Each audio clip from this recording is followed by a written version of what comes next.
எல்லாருக்கும் வணக்கங்க. ஏப்ரல் 30ஆம் தேதி பார்த்தீங்கன்னா, ஜான்சி சிஸ்டர் அவங்க பிறந்தநாள். நான் லாஸ்ட் மந்த் வந்து உங்களுக்கே தெரியும், நான் ரொம்ப பிஸி. அதாவது ஒர்க் அதிகம். ஏப்ரல் 20ஆம் தேதி தான் நான் வந்தேனா, அதனால் அவங்களுக்கு விஷ் பண்ண நான் மறந்துட்டேன். உண்மையாலுமே ரொம்ப சாரி கேட்டுக்கிறேன் சிஸ்டர். என் பசங்க சார்பாக, டாமி டேகர் சேனல் சார்பாகவும் உங்களுக்கு பிறந்தநாள் வாழ்த்துக்கள். அதாவது எனக்கு ஹெல்ப் பண்ணுறவங்க ரொம்ப நாளைக்கு நல்லா இருக்கணும், ரொம்ப நல்லா இருக்கணும். அவங்க பண்ணுற உதவி வந்து அவங்களுக்கு பல மடங்காக கிடைக்கணும் அப்படிங்கிறதான் என்னுடைய வேண்டுதல் எப்போதுமே இருக்கும். நீங்கள் ரொம்ப நல்லா இருக்கணும். Thank you so much. அப்புறம் நிஷா குட்டிக்கும் ஃபஸ்ட்டு ஹெல்ப் பண்ணியிருக்கீங்க. Thank you so much sister. மறந்ததுக்கு என்னை மன்னிச்சிருங்க. ஏன்னா எனக்கு நான் கூகுள் பே அந்த மெசேஜை படிப்பேன், ரிப்ளை பண்ணுவேன். ஆனால் எப்படி மறந்தேங்கிறது எனக்கே ஞாபகம் இல்லை. இன்னொன்று ஹெல்ப் பண்ணுறவங்கள்ட்டையும் நான் கேட்பேன், இந்த மாதிரி சேனலில் போடவான்னு. போடுங்கம்மான்னு சொன்னால் போடுவேன், இல்லைன்னா நான் போடுறது கிடையாது.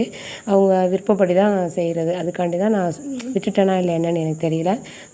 Extremely sorry sister. Thank you so much. அப்புறம் many more happy returns of the day. பிறந்தநாள் வாழ்த்துக்கள். பசங்க சார்பாக, டாமி டேகர் சேனல் சார்பாகவும் தேங்க்யூ.